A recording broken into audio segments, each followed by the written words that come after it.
خیرو دشمنی خوند کوي ضرور، خو هغه وخت کوم وخت چې مخامخ ولاړ درته هم یو زورور وي.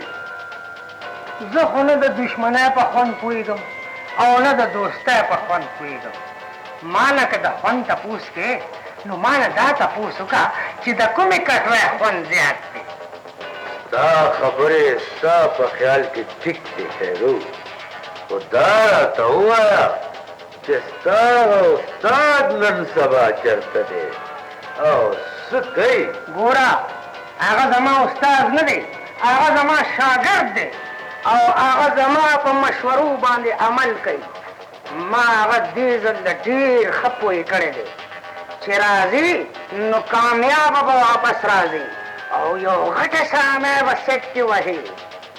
هسې ما اورېدلي دي چې دلته کې یو خان دی او هغه سره ډېر زیات مال دی. اوس پوه شم، ډېر زر به یې بندوبست وکړم. تېره کړم.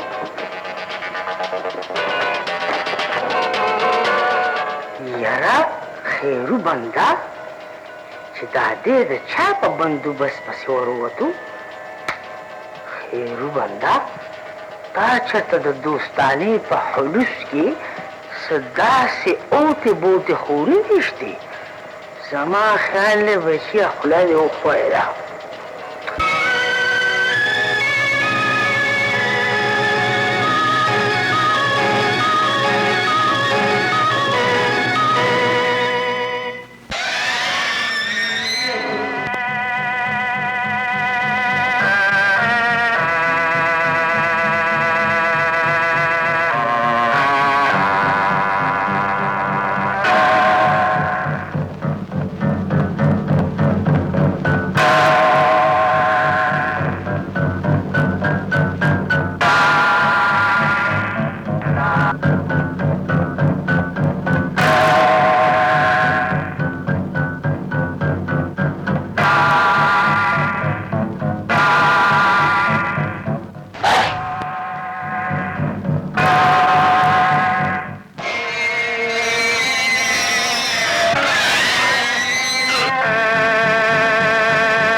کوشش مکو بابر خانه بل ځان د قانون په حواله کا.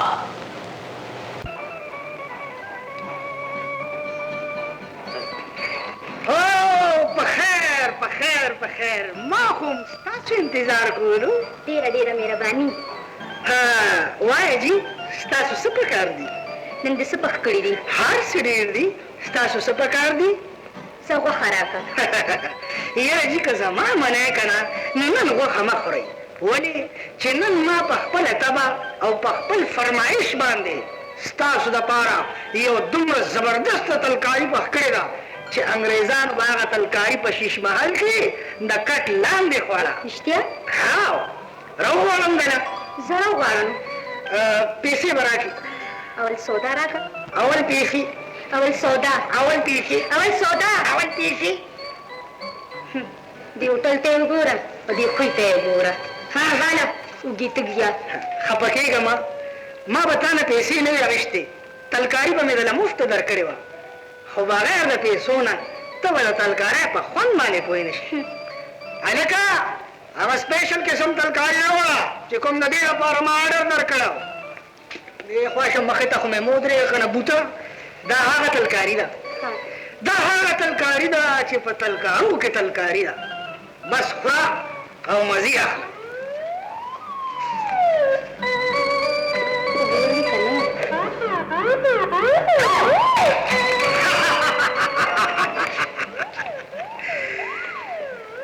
که ومالوبې زه هغو غوښو کچالانو سره چې نشته دمې د خیرو خانسامګانو سره.